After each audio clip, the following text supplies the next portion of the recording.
Welcome to Mystara for a look at a region that is often talked about, but the information was never compiled in a single location until today. We're headed to the Yazak Steppes, the homeland of the humanoids that plague the savage coast, provide manpower to the Master of Hool, and generally make a mess of their neighbors' plans for a cookout.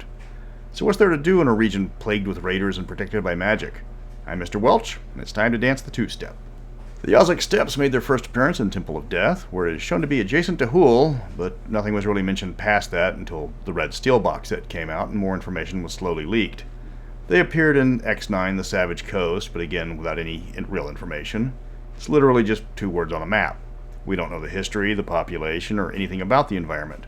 What we do know now is it's spread over multiple books, with only hints dropped here and there. The steppes are enormous in scope, stretching hundreds of miles across western Brune, from Hool in the east to the nation of Dradzi in the west, which for those curious, is just a name on a map with no information at all. It's about 1,000 miles east of Hool, which is all the information on that land pertinent to the steppes. The steppes reach as far south as the northern borders of Renardi and other lands, but they don't reach as far to the east, so the Lizardman realms aren't connected. They are your typical steppes terrain, so very flat with lots of tall grasses, and they're crawling with humanoids. Primarily goblins. The Yazak Steppes were once the home to a large number of nomadic races, including the Lupin and Rakasta of the region. The goblins grew more territorial as they won several victories in the area. Soon they were openly aggressive to any non-humanoids on the steppes, chasing them south into the coastal areas. Only victories against the goblins in the various regions checked their expansionist tendencies, but it didn't remove them. They currently border nations from Renardi to the Savage Baronies, though they aren't evenly distributed across those borders. They are protected for a large area by the Plain of Dreams, an area naturally populated by amber lotuses that can cause sleep for anyone trying to cross the field. The goblins have developed an antidote for the sleeping pollen of the amber lotuses, allowing them to attack across the Plain of Dreams into the nation of Renardi and Robrin. The goblins have used this tactic to seize large portions of land formerly owned by the region's Lupin, Rakasta, and humans, but those nations are starting to fight back. Renardi has begun a program to burn the fields and defoliate the plants. They've built forts and walls to show their progress into the field and to protect against goblin reprisals. The goblins view this as an act of war, as they've rightfully conquered those lands. The battles between the nations and the Yazi goblins are getting larger and more frequent, and soon there will be a reckoning. The Yazi are also diverting their attention to the Savage Baronies in attempts to catch those divided nations at a weak point. Since the Baronies are often at war with each other, a goblin raid can often find a weak spot in their defenses. This has proven a highly successful strategy, as most baronies muster their forces against their neighbors, leaving the northern borders largely open. Only the colony of Cimarron heavily fortifies all of its boundaries, as they have the largest population of humanoid raiders nearby. The humanoids near Cimarron aren't always from the Yazak Steppes, but they did immigrate to the Badlands east of Cimarron and due south of the steppes. The Badland humanoids have started searching out new targets after a recent raid against Cimarron, backed by a large number of the Yazi, which was halted with extreme prejudice by the rifles of the Cimarron army. This was the first time firearms were used in a large-scale battle, leading to the decimation of the humanoid raiders. They fled back to their territory, and they're looking for easier targets now. This has led to more attacks against Robrin and Guadalante, as the Yazi have moved on to softer targets further away, such as the Tortle lands southeast of Robrin. The steppes are filled with a large variety of humanoids, with goblins being the most numerous. They are primarily divided into various clans, consisting of homogeneous and mixed humanoid types in different groups. Orcs are the second most numerous, with trolls, ogres, hobgoblins, and gnolls also present.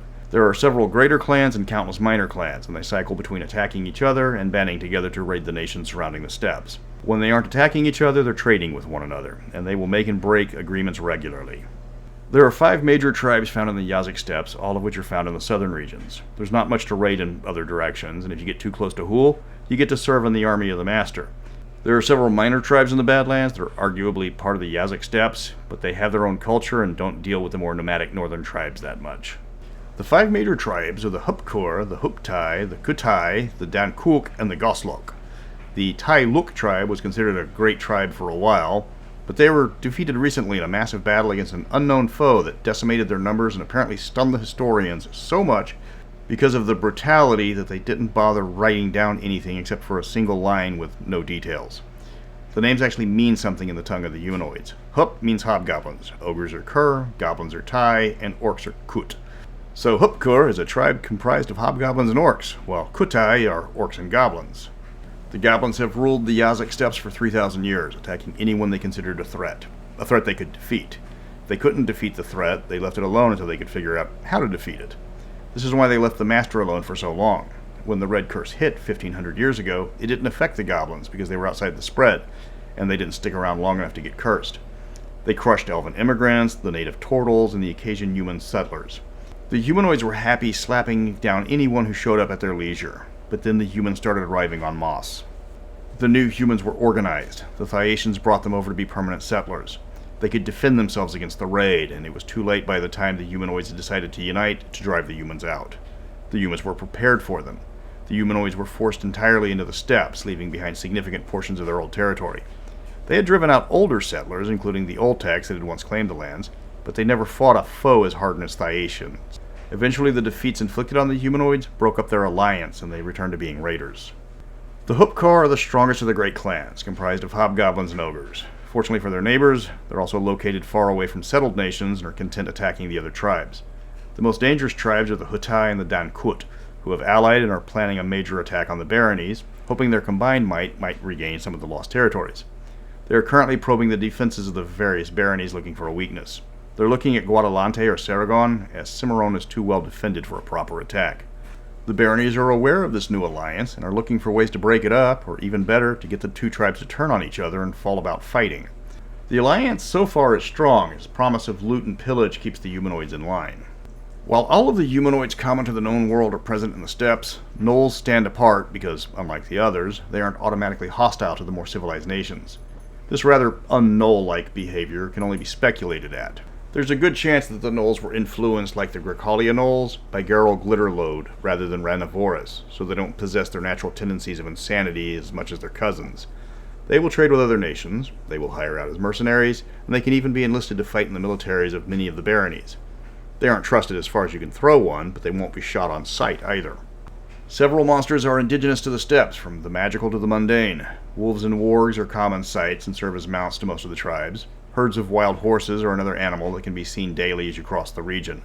As the steppes are outside the cursed area, you don't find animals tainted with the red curse except on rare occasion, and even then they won't possess any legacies. They will often be horrifically mutated from the affliction in almost every case, however. The Lupasus is an 8-foot-long winged wolf found in the steppes directly north of Renardi. While they can attack from above, they prefer to land first and then attack on the ground. If they are sufficiently injured, they can't fly anymore, but they can glide unless you reduce them to half hit points. They are a pack animal, and they will attack larger prey in numbers. Lupin warriors consider it a high honor to be selected by a Lupasus as a mount, as the creatures pick their masters. You can't train a Lupasus to serve as a mount. All attempts end in failure. A Lupin that befriends one will be allowed to ride, a process that takes years. Killing one in Renardi is a hanging offense unless it was in self-defense. Owning a Lupasus pelt, regardless of the reason, results in summary execution. The Horathian Vote, also known as the Slagovich Juggernaut, is a 7-foot-tall man-eating bipedal rodent created by Horathian magic. It naturally possesses several legacies, does not suffer from the Red Curse, and is a bane to all living creatures inside the steppes. They travel in groups up to 3, tear apart any creatures they can bring down, and are considered vermin by everyone. Man-sized meat-eating vermin, but vermin nonetheless. And this monster is a perfect example of the lack of editing by late TSR, as it's only described as the Horathian Vote in the title, and as the Juggernaut for the rest of the article. It mentions that it was only created to kill the Horathian Vote, which is the previous monster article, which is just titled The Vote. I know this book really didn't have an editor, but come on! Vulture hounds are the last of the unique Yazak monsters, and they are just like they sound, dogs with the wings and head of a vulture. The Savage Coast Monsters Compendium was a freak show of monster design. They're the size of large dogs, they can fly normally, and they eat a combination of carrion and live food. They can pick up the Red Curse if they venture into the cursed regions, specifically Renardi, assuming you're using the Player's Guide to the Red Steel, because the DM's Guide to the Red Steel doesn't have the Red Curse stretching as far as Renardi. They aren't much more dangerous than regular animals of a similar size. They prefer carrion versus larger live prey, and will only attack if they're confident in their chances. Their one point of interest is their blood is the principal ingredient in numerous medicines, making them a prize for alchemists and healers. That's the Yazak Steppes.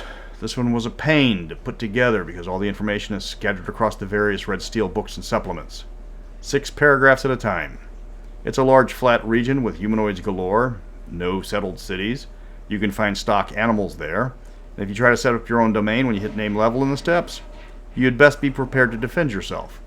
It's a staging area for attacks on the coastal nations, with little detail past the inhabitants.